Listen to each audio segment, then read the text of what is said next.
Alors, Bitcoin, l'or, les euros qu'on a dans nos poches, qu'est-ce qui les différencie vraiment, au fond? Eh bien, la réponse, ce n'est pas juste une histoire de technologie. Non, c'est bien plus profond que ça. C'est une question de confiance.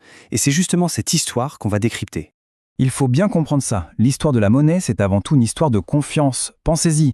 Depuis des millénaires, que ce soit les tablettes d'argile en Mésopotamie ou le billet dans notre portefeuille, le principe est le même. Toute monnaie a toujours reposé sur la confiance. Confiance en un scribe, en un roi et plus tard en un État. On a toujours eu besoin de croire en une autorité centrale pour que ça fonctionne. Ok, alors, commençons par le commencement, ou presque. L'or. Pendant des siècles, c'était la référence. Un actif physique, palpable, rare, précieux, bref, une avancée énorme. Pourquoi? Parce que sa rareté, en théorie, ne dépendait de personne. Sauf que cette belle théorie avait une sacrée faille. Et là voilà, cette fameuse faille, sa qualité, sa pureté, c'était tout simplement impossible à vérifier pour le commun des mortels.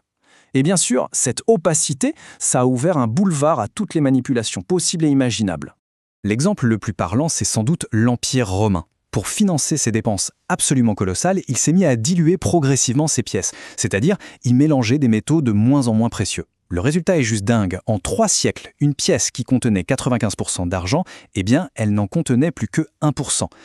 La conséquence, évidemment, une perte totale de confiance et une inflation massive.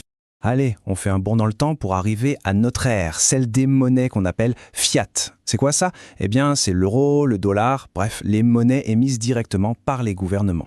Bon, c'est sûr, ces monnaies sont ultra pratiques, personne ne va dire le contraire. Mais elles reposent sur un principe qui change absolument tout. Leur création n'est plus limitée par une ressource physique comme l'or.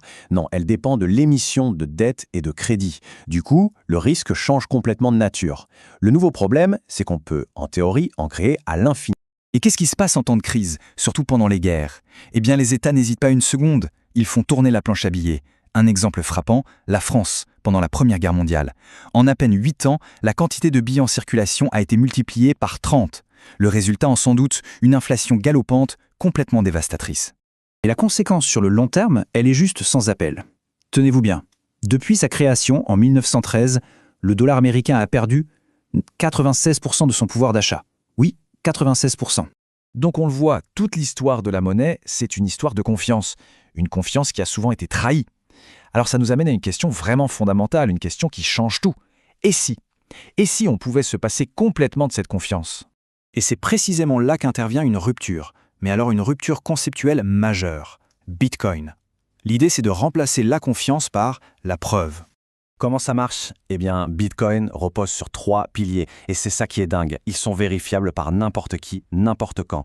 Premier pilier, il est auditable. Le code, les transactions, tout est public. Deuxièmement, il est fini.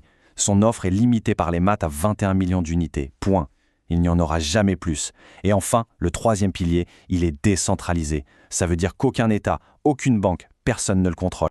En fait, si on résume, l'or et les monnaies, comme l'euro, nous ont toujours forcés à faire confiance à une autorité centrale. Bitcoin, lui, change complètement la donne. Il introduit pour la toute première fois une souveraineté monétaire qui peut être vérifiée par chaque individu.